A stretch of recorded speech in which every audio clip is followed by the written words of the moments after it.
Hello and welcome to Histories Tech. Today we are continuing looking at experimental aircraft and the X series of aircraft, and we are looking at the Bell X-2 Starbuster. Now, besides having a really cool name for an aircraft, this was the continuation of the X-1 series Bell aircraft. And while the Bell X-1 is famous for breaking the sound barrier intentionally at leveled flight, it had its limitations even when it went through all its different variants. So the Bell X-2 was designed to improve upon all the issues that the Bell X-1 had, such as limited capabilities on speed, how high it could go, and even what kind of heat it could take before the aircraft started having issues. It was also designed to overcome some of the issues developed by the Douglas D-5582 Skyrocket, which was actually the Navy's counterpart to the Bell X-1.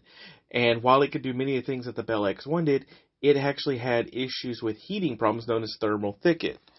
So the X-2 overall was designed to be an improvement over both of these aircraft. It was also designed to incorporate the Messerschmitt Me-163 Comet's throttleable rocket motors, meaning they could actually decrease or increase the speed of the rocket motor, which was not something that was very common. Typically, once you got a rocket motor up to full speed, that was it. However, with this design from the Me-163, they could actually throttle down, throttle up, and do what they needed to for variable adjustable speed. And you put all of this together and you get the Bell X-2 Starbuster, which is specifically designed for high supersonic speeds and to be able to deal with something known as the thermal barrier, which is the aircraft was going so fast that it was creating so much heat that it could actually destroy the aircraft itself. So the aircraft was designed to withstand this. Now, very much like the Bell X-1, the X-2 was designed to be taken up into the sky by an RB-50, as we know as the modified B-29.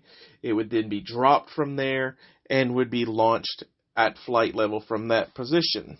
From there, it would ignite its rocket motor and achieve over Mach 2. However, the aircraft was problematic from the start.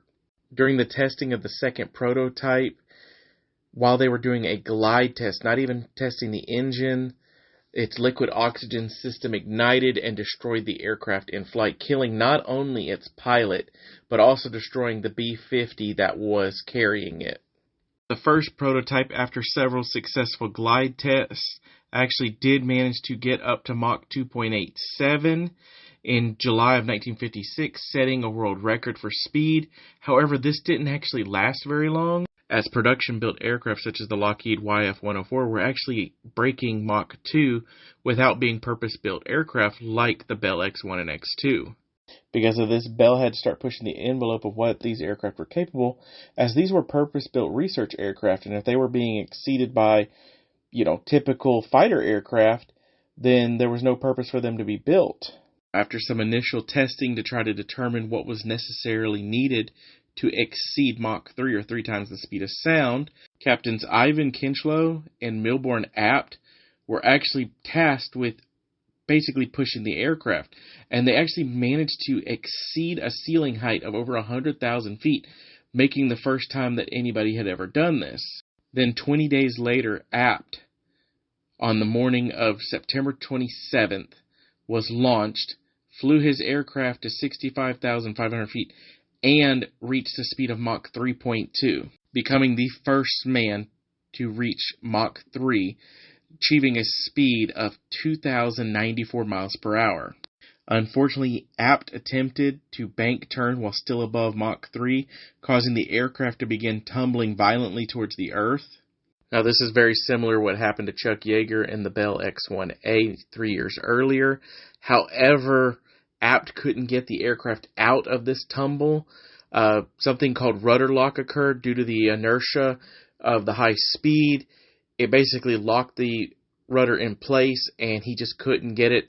He did fire his ejection capsule.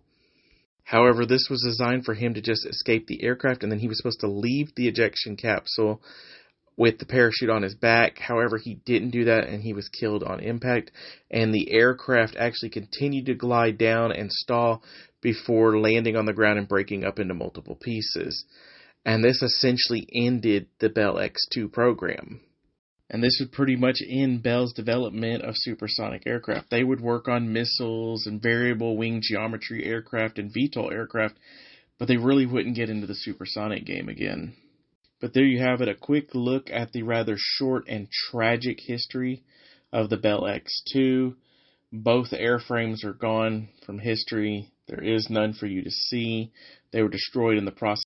But they were only the beginning of the X series. From here on out, I'm not going to go in numerical order. I'm just going to pick some of the more important ones technology-wise. So please look forward to that in the future.